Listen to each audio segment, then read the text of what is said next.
성경 봉독하겠습니다. 신명기 25장 5절서부터 12절까지. 형제들이 함께 사는데 그중 하나가 죽고 아들이 없거든. 그 죽은 자의 아내는 나가서 타인에게 시집가지 말 것이요, 그의 남편의 형제가 그에게로 들어가서 그를 맞이하여 아내로 삼아 그의 아내의 형제된 의무를 그에게 다 행할 것이요, 그 여인이 낳은 첫 아들이 죽은 형제의 이름을 잊게 하여 그 이름이 이스라엘 중에서 끊어지지 않게 할 것이니라. 그러나 그 사람이 만일 그 형제의 아내 맞이하기를 즐겨하지 아니하면 그 형제의 아내는 그 소문으로 장로들에게로 나아가서 말하기를, 내 남편이 형제가 그의 형제의 이름을 이스라엘 중에 잊기를 싫어하여 남편의 형제된 의무를 내게 행하지 아니하나이다 할 것이요, 그 성읍 장로들은 그를 불러다가 말할 것이며, 그가 이미 정한 뜻대로 말하기를, 내가 그 여자를 맞이하기를 즐겨하지 아니하노라 하면 그 형제의 아내가 장로들 앞에서 그에게서 나아가서 그의 발에서 신을 벗기고 그의 얼굴에 침을 뱉으며 이르기를, 그 형제의 집을 세우기를 즐겨 아니하는 자에게는 이같이 할 것이라 하고, 이스라엘 중에서 그의 이름을 심 벗김 받은 자의 집이라 부를 것이니라. 두 사람이 서로 싸울 때에 한 사람의 아내가 그 치는 자의 손에서 그의 남편을 구하려 하여 가까이 가서 손을 벌려 그 사람의 음낭을 잡거든 너는 그 여인의 손을 찍어버릴지이고 내 눈이 그를 불쌍히 여기지 말지니라. 아멘. 주님 고맙습니다. 오늘도 하나님의 말씀 앞에 우리를 세워주시니 오늘 우리가 할 것은 그 말씀에 아멘, 아멘인 줄 믿습니다. 하나님, 이 말씀이 우리 안에 아멘이 되게 허락하여 주시고 능력이 되게 하여 주시고 생명이 되어 주시옵소서. 예수님의 이름으로 기도합니다. 아멘. 여러분, 혹시 그 고엘 제도라고 들어보셨습니까? 고엘 제도라고 해서 고대 근동에서 이제 주로 많이 발견된 그런 제도이고 또 풍습입니다. 뭐냐면 당시에는 이제 친족, 가족, 혈연 그런 중심으로 이렇게 공동체를 이루면서 살다 보니까 이 공동체 구성원들끼리 서로의 생명과 재산을 그리고 서로의 가문을 보호해 주기 위한 제도였어요. 그래서 예를 들어서 한 가난한 형제가 이제 그 가난 때문에 빚을 졌다. 그래서 종으로 팔려가게 되면 가까운 형제나 친척이 그 빚을 대신 갚아주는 거죠. 그 형제가 죄를 지었습니다. 그러면 그 친족이, 그 형제가 그 죄 지은 형제의 그 죄값을 대신 치러야 하는 그 의무가 있는 거죠. 그래서 이 고엘 제도를 가지고 예수님의 구속 사역을 우리는 그렇게 이해하기도 합니다. 그리고 오늘 본문 5절에서 10절에 읽은 것처럼 자, 시형제 결혼법, 흔히 이제 계대 결혼법이라고 하죠. 이것도 바로 그 고엘 제도에 있던 거예요.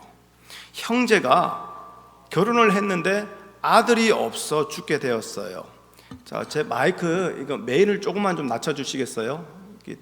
제 마이크 이거 피드백이 자꾸 이게 올라오는데. 네, 오케이. 네. 자, 그래서 형제가 결혼을 했는데 아들이 없이 죽게 되어 버렸어요. 그러면 그 죽은 남편의 형제가 이제 그 죽은 형의 아내, 어찌 보면 형수가 될 수도 있고요. 그 아내를 취하여서 그 여인이 낳은 첫 아들로 그 가문의 대를 잇게 하는 그런 풍습이었어요. 한마디로 그 가문을 지키기 위한 그런 풍습이었던 거죠. 요즘은 요즘 덜하다고는 하지만 여전히 한국 사회는 자기 핏줄로서 가문의 혈통을 이어가는 것을 중요하게 여기는 것 같아요. 그런데 옛날에는 이것이 얼마나 중요했던지 여러분 잘 아시는 씨바지라는 게 있었습니다. 그렇죠? 결혼을 했는데 아내가 임신을 하지 못합니다. 그러면 아내가 있음에도 불구하고 다른 여인을 데리고 와서 임신을 하게 하여서 아들을 낳아서 그 가문의 끊어짐을 그렇게 방지했던 것이지요.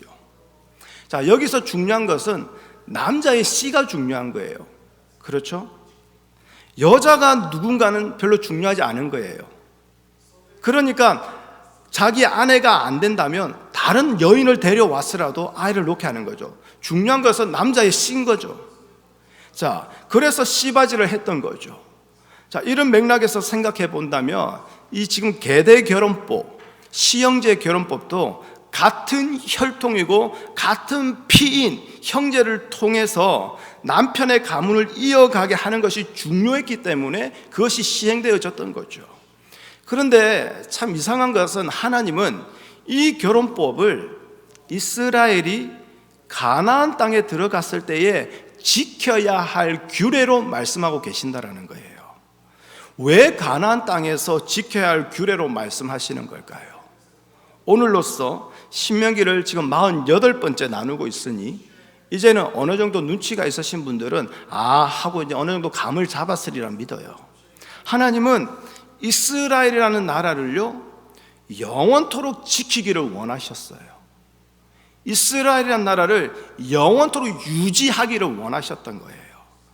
그런데 하나님이 지키시기 원하시는 그 이스라엘은 단순히 사람의 혈통으로서 이어지는 이스라엘이 아니라 하나님이 부어주시는 그 은혜의 정신이 살아있는 나라라는 거예요. 그 은혜는 뭡니까? 종의 자리에서 건져내셔서 더 이상 종이 아닌 자유자로 살아가게 하시는 그 하나님의 사랑이지 않습니까? 이것은 하나님이 일방적으로 행하신 거예요. 아무런 조건 없이 하나님이 그냥 선택하셨고 하나님이 불러주심으로 말미암아 세워졌고 살아가게 된 나라이기 때문에 언제나 그 하나님의 사랑과 마음을 하나님의 그 은혜를 그 마음에 지니고 살아가야 할 나라가 바로 이스라엘이라는 거예요. 바로 이 사랑과 은혜가 이스라엘의 중심이 되고 이스라엘을 지탱하는 힘이 되는 나라. 하나님은 이 나라를 영원토록 지키고 싶어 하셨던 거죠. 하나님은 이스라엘이 이 정신을 잊지 아니하고 그래서 본래 종이었던 이스라엘의 본질을 잊지 않도록 하기 위해서 그들 가운데 누구를 끌어다가 세워놓으셨습니까? 고아와 과부와 나그네를 이스라엘 내로 이끌어 오셔서 그들에게 세워두시고 이스라엘이 그들을 무어라 이름 하나 보시려고 하나님은 지금 그들을 세워놓으셨다라는 거예요. 즉 약한 자들을 두심으로 인해서 이스라엘이 항상 자기의 본질을 발견하고 하나님의 은혜와 사랑으로 오늘도 살아가고 있다는 사실을 잊지 않기를 하나님은 원하셨다라는 거예요.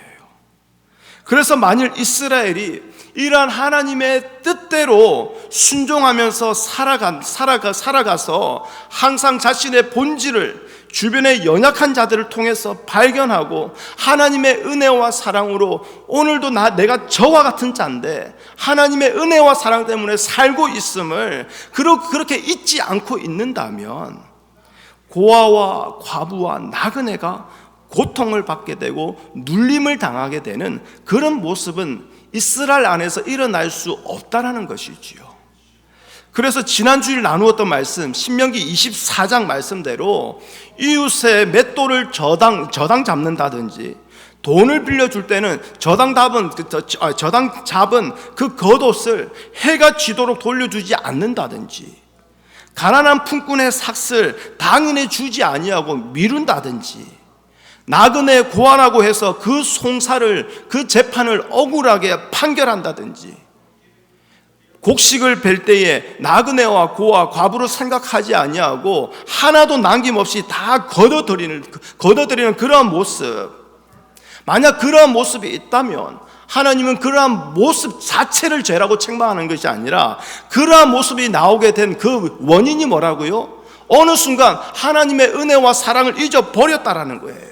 그러면서 자기의 힘으로서 내가 원하는 인생을 살아보겠다라는 하나님 앞에서 악한 자, 가증한 자, 이스라엘이 아닌 이방인으로 하나님은 여겨버리시겠다라는 거죠. 자, 이렇게 볼 때에 오늘 본문 역시 이러한 맥락으로 충분히 이해할 수 있게 되어집니다. 즉 하나님이 원하시는 이스라엘다운 모습으로, 이스라엘다운 정신으로 지금 너희들이 살아가고 있는지 하나님이 세우신 그 규례를 통해서 확인하시겠다라는 거예요. 그런데 그 규례가요, 우리가 집중해야 될 것은 뭐냐면 변화산 올라가서 우리가 지켜야 될 게 아니라는 거예요. 그 규례가 주님과 나만 단둘이서 막 천국 같은 곳에서 기도원 올라가가지고 아니면 교회 와가지고 예배 드리고 봉사할 때에 그러면서 지켜야 할 규례가 아니라는 거예요. 그 계대 결혼법, 시형제 결혼법은요, 당시 이스라엘에게만 있는 게 아니에요. 이스라엘 고대 근동 주변 많은 이방 나라에서도 이미 그들이 지키고 있는 풍습이었다라는 거예요.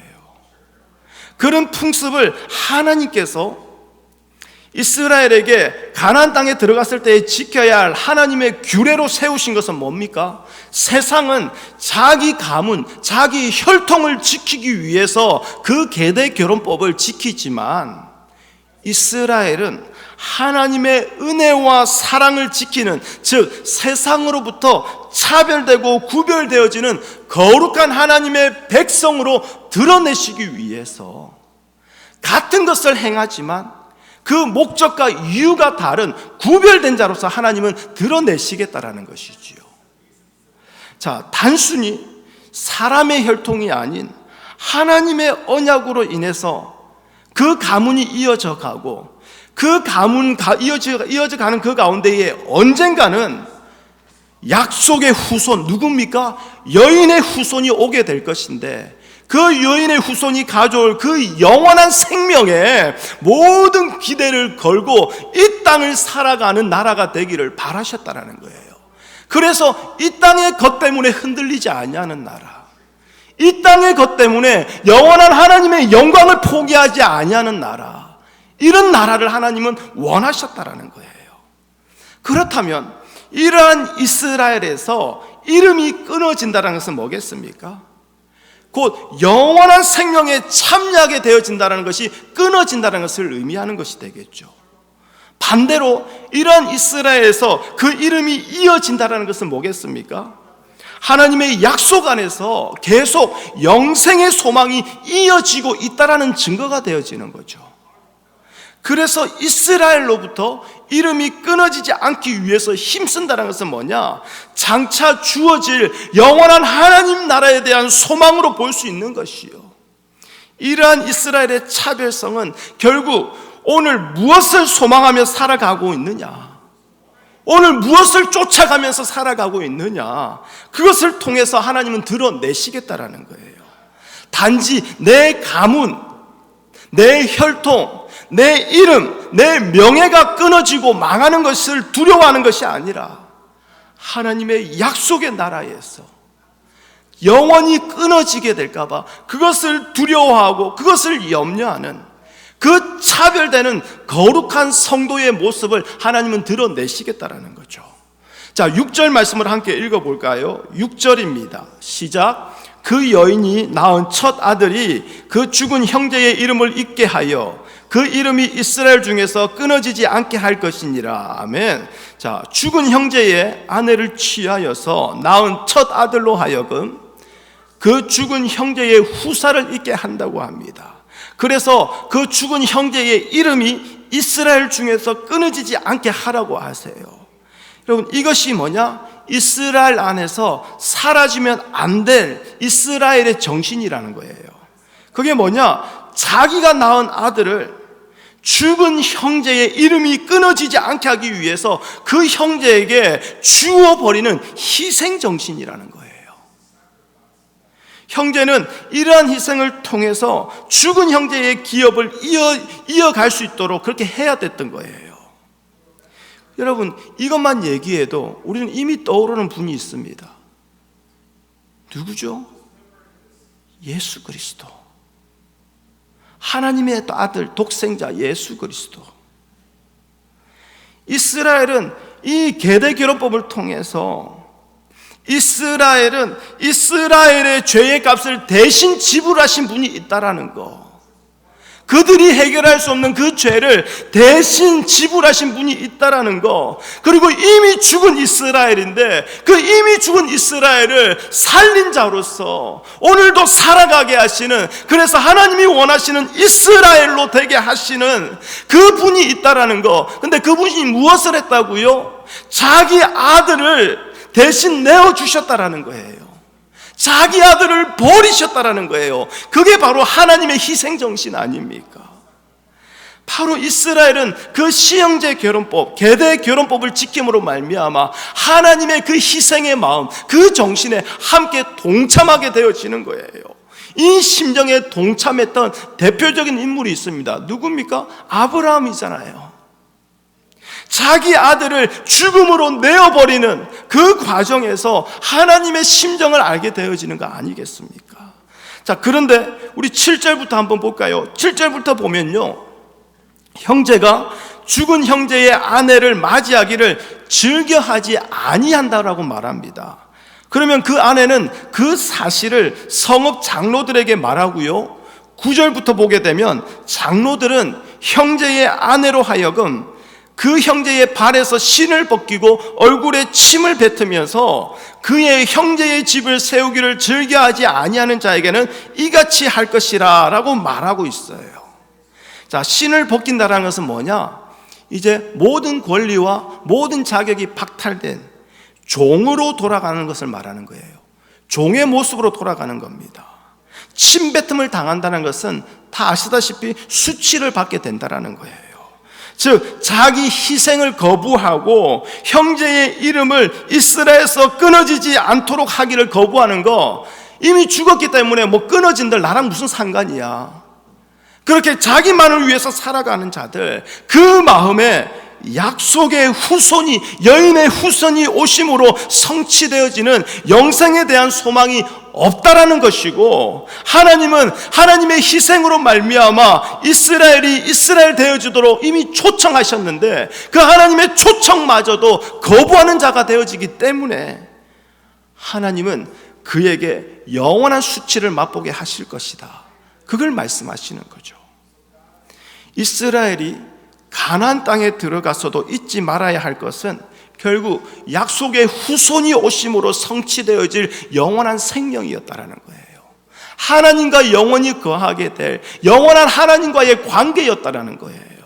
하나님의 약속이 주어진 나라로서 그 약속이 성취되어질 것을 소망하고 이스라엘에서 그 이름이 끊어지지 아니하고 이어가게 되어지는 것, 결국 메시아가 오심으로 주어질 그 천국을, 하나님 나라를 소망하면서 오늘 살아가는 것이라고 말할 수 있는 거죠.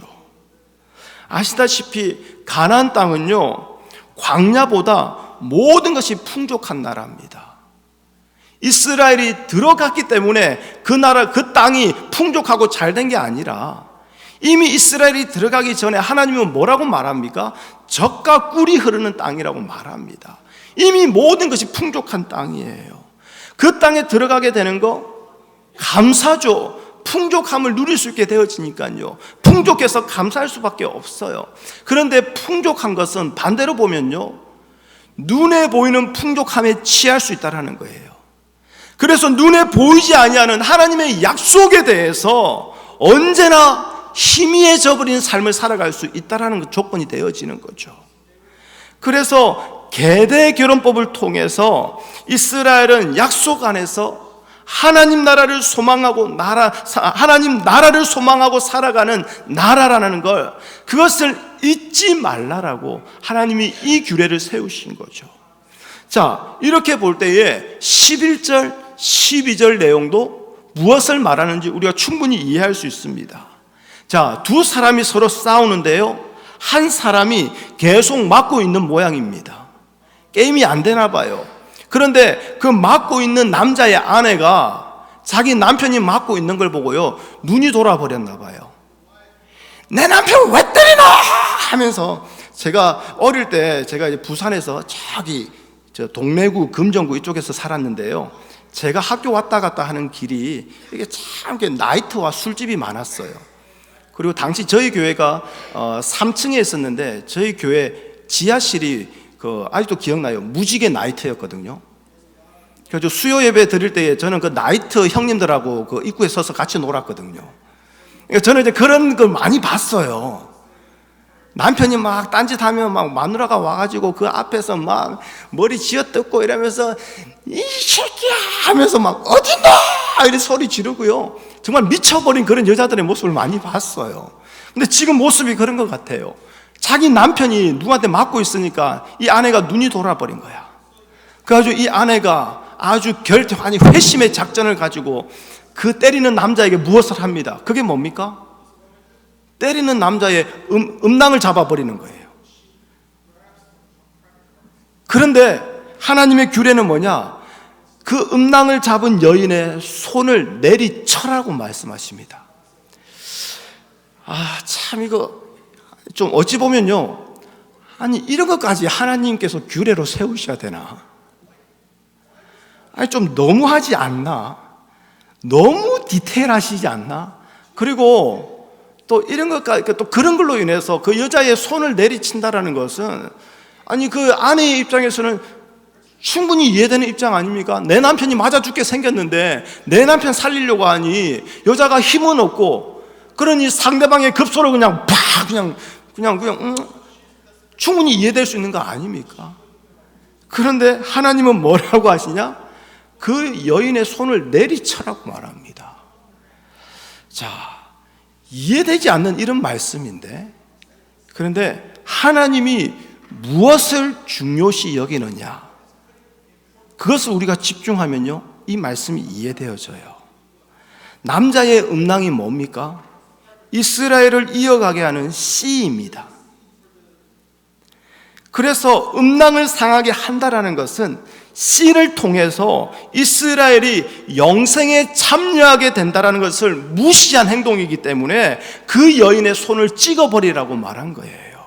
결국 약속의 후손을 통해서 영생에 참여하게 되는 것을 방해하는 것이 있다면 그 어떤 것도 용납하지 말고 내버려 두지 말고 찍어버리라는 거예요. 없애버리라는 거예요.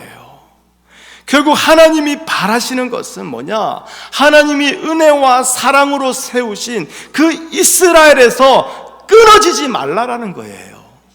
그 이스라엘에서 벗어나지 말라라는 거예요. 하나님이 약속하셨고 그 약속을 이루시고자 친히 근본 하나님의 본체이시나 우리와 같이 죄인의 더럽고 냄새나는 이 육체를 입으시고 우리에게 오셨습니다. 그러면서 당신을 믿는 자들이라고 말하는 우리의 형제라고 부르기를 부끄러워하지 아니하시는 예수 그리스도로 살아가야 하는 것, 이것이 바로 이스라엘의 의무요, 오늘 우리의 의무라는 거예요.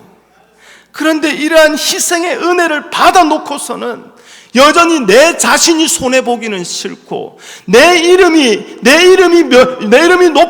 높아지는 것을 원하고 있고, 그래서 남들을 위해서 희생하는 거, 그거 내가 아니고 목사님이 하겠지, 우리 집사님이 하겠지, 권사님이 할 거야, 그러면서 거부하고 있다면 그 사람은 뭐라고요? 하나님으로부터 수치를 받게 될 것이라는 거예요. 그 삶으로부터 되돌아오지 아니하면, 그 삶을 정리하고 다시 하나님 앞에 돌아오지 아니하면 뭐라고요? 주인의 잔치에서 쫓겨나가는, 주인의 기쁨에 참여하지 못하게 되는 그 수치를 영원히 당할 수밖에 없다라는 것이지요. 이렇게 이스라엘이 하나님의 약속 예수 그리스도 안에서 장래를 바라보면서 눈에 보이는 세상에 취하지 아니하고 천국을 소망하고 하나님의 희생에 참여하는 삶을 살아갈 때에, 그때에 나타나는 모습이 뭐냐? 오늘 우리가 스킵했지만요, 신명기 25장 1절에서 3절의 말씀이에요. 어떤 말씀이 있는지 눈으로 보십시오. 악인이 있습니다. 죄인이 있습니다. 그 죄에 대해서 심판을 해야 돼요. 그래서 그 죄에 합당한 형벌을 내리는데 그게 뭐냐? 태형을 때리는 거예요. 그런데 태형을 때리더라도 40대를 넘기지 말라라고 합니다. 이건 뭡니까? 비록 죄인이고 그 죄에 대한 형벌을 가하지만 그 형제를 경히 여기지 말라라는 거예요. 함부로 여기지 말라라는 거예요. 4절 보십시오. 일하는 소에게 망을 씌우지 말게 합니다. 무슨 말이냐? 일을 시킬 수 있다라는 거예요. 그런데 먹여가면서 일을 시키라는 거예요. 오늘 우리가 12절까지 읽었지만 13절부터 16절까지 보십시오. 무슨 얘기를 합니까? 저울추를 얘기하고 있어요. 저울추를 고아든 가난한 과부든 나그네이든 공평하게 그 추를 달아라, 그걸 얘기하고 있는 거죠. 그저 돈을 벌어서 내가 잘 살기 위해서 장사하고 저울추를 달고 일을 시키는 것이 아니라 천국을 소망하는 자로서, 위의 것을 바라보며 살아가는 자로서 오늘 내 눈앞에 보는 자기 이익을 위해서 살아가지 않는다라는 거, 그것을 보여야 했던 거예요. 그게 뭐냐? 바로 빌립보서 말씀에 보면 모든 일에 원망과 시비가 없게 하고, 이건 거예요. 이런 이유에서 오늘 17절부터 보면요, 이스라엘이 애굽에서 나올 때, 출애굽할 때에 아말렉이 이스라엘의 그 피곤함을, 그 연약함을 틈타서 뒤에, 이스라엘 무리 중에서도 뒤에 처지는 약한 무리들이 있었는데 아말렉이 그 약한 무리들을 다 쳐서 죽여버린 거예요. 그래서 하나님이 뭐라고 하느냐? 천하에 그 아말렉에 대한 기억을 지워버리시겠다고 말씀하세요. 무슨 말입니까? 천하에 이제 누구도 아말렉에 대한 존재조차도 알지 못하도록 그들의 씨를 말려버리겠다는 거예요. 그들을 철저하게 멸하시겠다는 거예요. 이 땅에서 아말렉이라는 그 존재를, 그 씨를 아예 끊어버리겠다는 거예요. 왜요? 약한 자를 골라친 것은 내 자신이 하나님 앞에서 약한 자라는 것을 잊어버렸기 때문인 거예요. 어느 순간 내가 하나님의 도움이 아니면 살아갈 수 없는 심령이 가난한 자가 아니라 이미 나는 부자가 되어버린 거예요. 하나님은 이런 행위를 하는 자를 결코 용납하지 않겠다라는 하나님의 의지를 보여주시는 거죠. 결국 하나님께서 뜻을 두시고 우리의 삶에 이끌어 오시고 세워놓으신 그 약자를 보기에 만만하다고 내 힘으로 그들을 골라서 치는 행위를, 하나님을 두려워하지 아니하고 자기 이익만 먼저 생각하는, 그래서 하나님은 그 씨를 끊어버리겠더라. 이 땅에서 수치를 당할 뿐 아니라 영원한 하나님 나라에서도 수치를 당하는 자로 쫓아내시겠다, 그걸 말씀하시는 거죠. 여러분, 내 자신이요 하나님 앞에서 약한 자라는 것을 알게 되면요, 그 누가 약자이든 강자이든 아무런 상관없이 모두에게 동일하게 대할 수가 있습니다. 이것이 장차 주어질 그 하나님 나라를 소망하고 살아가는 이스라엘다운 정신이었고 이스라엘다움이었다라는 거예요. 그렇다면 하나님께서 오늘 이 본문을 통해서 우리에게 말씀하시고자 하는 것은 이겁니다. 분명합니다. 뭐냐? 예수 그리스도의 희생으로 이어지는 그 천국을, 그 하나님 나라를 소망하고 살아가라는 거예요. 세상의 부유함에 취하지 말고요, 세상의 성공에, 세상의 잘남에 마치 천국이 없는 것처럼 오늘이 전부있냐, 그렇게 헛되게 술 취하여서 살아가지 말고 예수 그리스도의 희생 안에서 오늘도 우리의 이름이 끊어지지 아니하고 이어지고 있다라는 그 하나님의 사랑과 은혜에 감사하고, 그래서 그 하나님의 사랑과 은혜의 정신으로서 오늘도 살아가라라는 거예요. 그런데 다시 말씀드리지만 예수 그리스도 안에서 끊어지지 아니하고 있음을 확인하고 감사하는 것은 세상도 지키고 있는 계대 결혼법, 시형제 결혼법이라는 거예요. 이 말은 뭐냐? 주일날 교회에 모여서 예배 드릴 때만 그것을 확인하는 게 아니라는 거예요.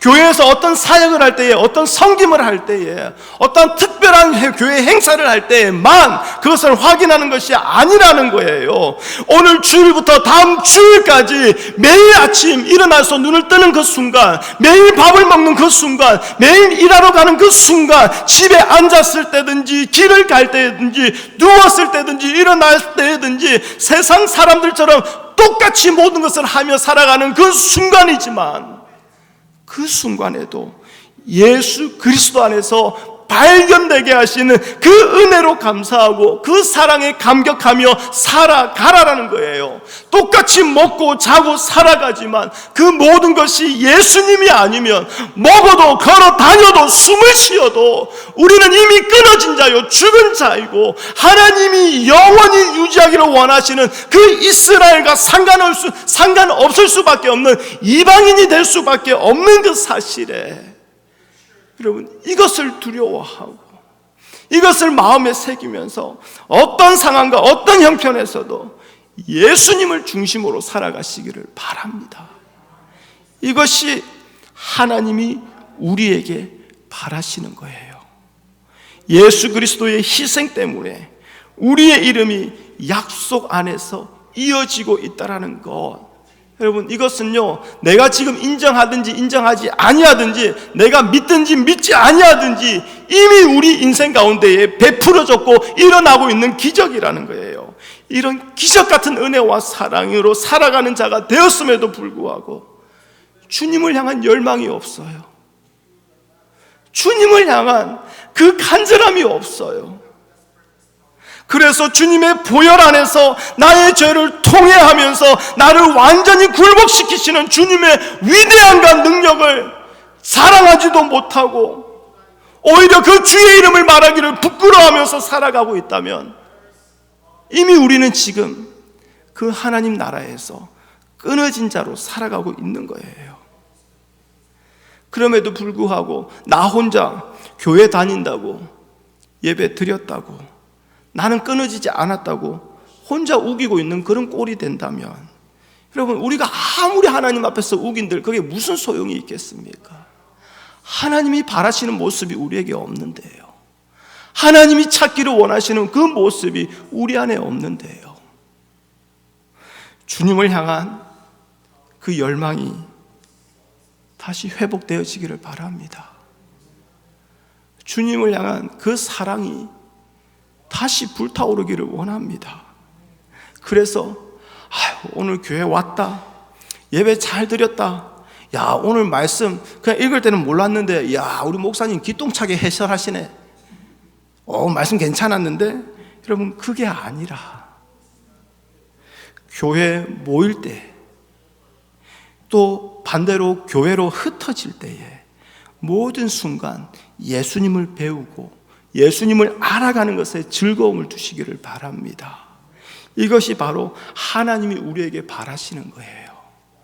그렇다면 반드시 우리는 모일 때마다, 흩어질 때마다 우리를 사랑과 은혜로 굴복시키시는 하나님의 언약, 즉 예수 그리스도로 우리 안에서 회복되어지는 하나님의 나라를 맛보게 될 거예요. 그 나라에 속하게 되는 그 기쁨을 누리게 될 거예요. 여러분, 예수 그리스도 안에서 끊어지지 않는 자는요, 세상 어디를 가도 주님의 능력과 위대함을 마음껏 자랑하게 되어집니다.